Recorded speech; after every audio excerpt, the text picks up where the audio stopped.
But David, today, not many people were jumping for joy. No. It was chilly out there. Oh my gosh, it was just bone chilling. That wind, I wasn't expecting. I mean, I was expecting, of course, I forecasted it, right? But it becomes real when you're out in it, right? Yeah, I mean, we've been such a mild winter, and when you do get that chill, it does go right through you. But that's going to be short-lived. It is chilly out there right now, and again, like Zach said, nobody jumping for joy for the cold weather right now. Caribou at 21 degrees, Holton at 23 degrees. It's chilly out there, no doubt about it. Calais 25, Rockland 27, Bangor in the mid-20s as well. Portland 29 degrees, and as you head down towards southern portions of the state, you're in the upper 20s, and that's where we're heading overnight. We're going to stay cold overnight, so tomorrow is going to be a chilly day. We're starting to say goodbye to the wind, so that's some good news. Winds are anywhere between 5 to 15 miles per hour. Seeing a few gusts over 20 miles per hour, so it's still going to stay a bit chilly. The wind chill factor won't be as cold as it was earlier.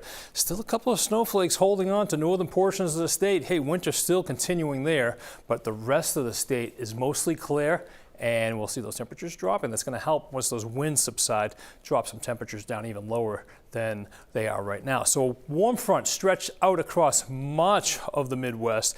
That's going to continue to advance east, and that's going to bring some precipitation with it as it does so tomorrow. So we'll start your timestamp out overnight tonight. Watch those temperatures dropping into the 20s, teens to the north. So tomorrow morning when you're waking up, I think some of these temperatures may be just a little bit colder than what this forecasting model is showing, but for the most part, we'll be in the 20s south and in the teens to the north. But we'll start to see the sun being dimmed out by some high thin clouds by the afternoon, and we'll watch those temperatures jumping into the lower 40s, but they're not going to get too much warmer than that because the clouds will be moving in pretty quickly. And then by 3 o'clock, we're starting to see that precipitation shield right into Rockland up towards Waterville, Greenville, starting to see some light snow breaking out. It's going to be the wet snow, so it's not going to be too dry.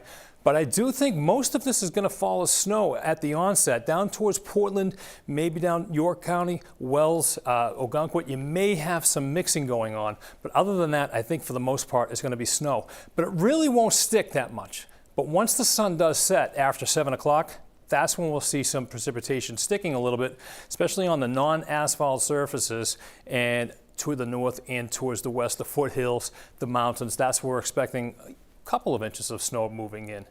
Then by Friday night, we see things moving out, but then another batch of precipitation moves in by Saturday morning, and most of this is going to be rain as milder air starts to move in, but northern portions of the state, we're going to continue to see that snow falling. So by 8 a.m., watching that front move towards the north, still holding on to a little bit of a mix towards northern portions of the state, but the rest of the state, we're starting to see milder air move in, and mostly in the liquid form. And then by Sunday, everything clears out of here. We got a chilly northwest wind returning, not as cold as it was today, but it will be a chilly day, temperatures mostly in the 40s. So that's how things are looking in terms of snowfall.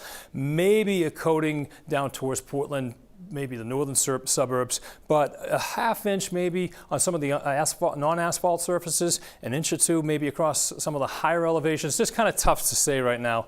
Depends on how fast the precipitation comes in, how intense it is, but for the most part, anywhere between an inch or two is possible. We do have a gale warning in effect right through Friday morning, so mariners, keep an eye on that. West winds becoming southwest tomorrow, 10 to 15 knots with seas 2 to 3 feet.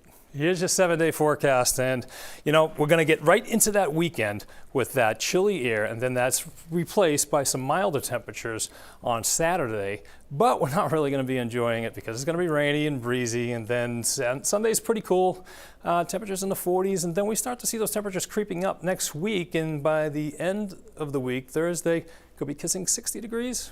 Wow. Fingers crossed. Meantime, all those parents out there, I hope you found something indoors to do with the kids this weekend. Yes, absolutely. That's a good idea. Thanks, David. All right, thanks.